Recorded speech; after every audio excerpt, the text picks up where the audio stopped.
Best-selling fantasy novelist Naomi Novik started out writing fanfiction, stories based on the characters of existing works. Now, others write fanfiction about her books, though she says she reads none of it.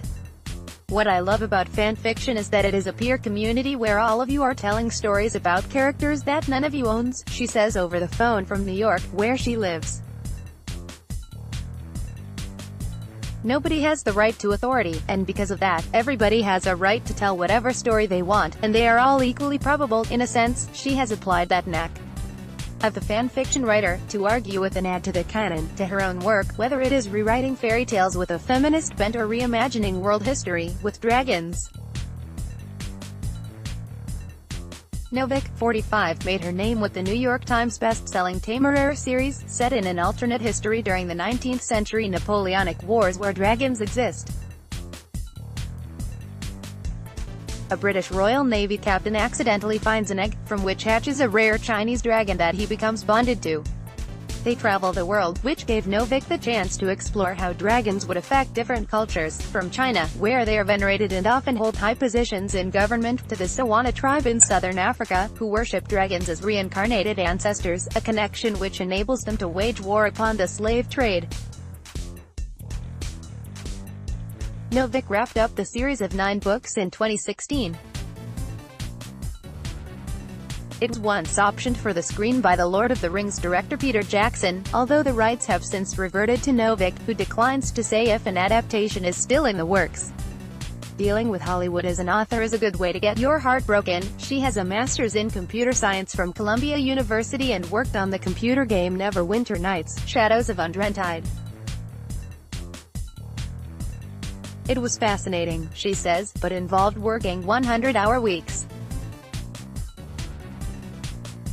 The career I thought I was working towards was not the career I found humanly livable." At this point, she had been writing fanfiction for 10 years, having got into the Star Trek fandom in college, but after working on the game, she discovered she was able to write much longer pieces with complex plots. A friend suggested she try to write a novel, and Temeraire was born. She has since moved on to standalone novels.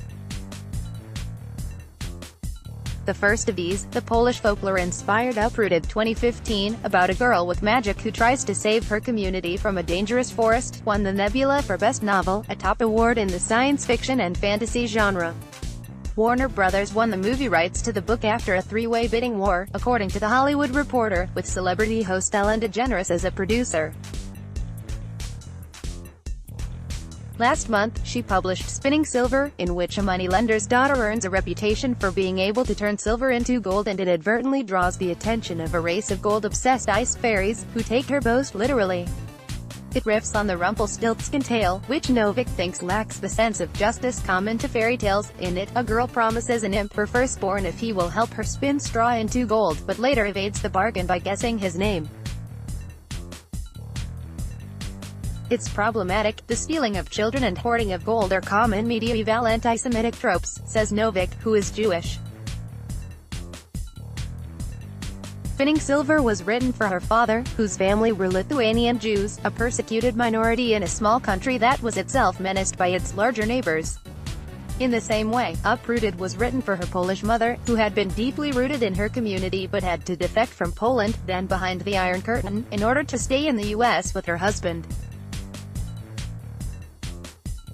It was a very painful and bittersweet choice for her, because she felt like she'd betrayed her community. Novik is married to entrepreneur and writer Charles Ardai, the founder of internet company Juno and Hard Case Crime, a line of pulp-style paperback crime novels.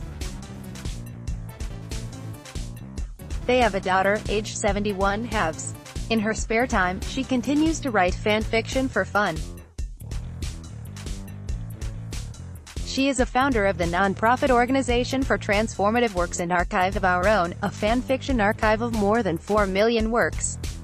Under a pseudonym, she has written for more than 50 fandoms, but avoids those based on her own works. The term author invokes a sense of authority, someone who tells you how it is. If the author starts visiting, it's not a peer community anymore, she says. But it makes me happy that people write fan fiction about my books. I want to write worlds that feel real to people, and when my stories are done I would not want the characters to just live happily ever after. The stories are living on in these readers, and that's what I love.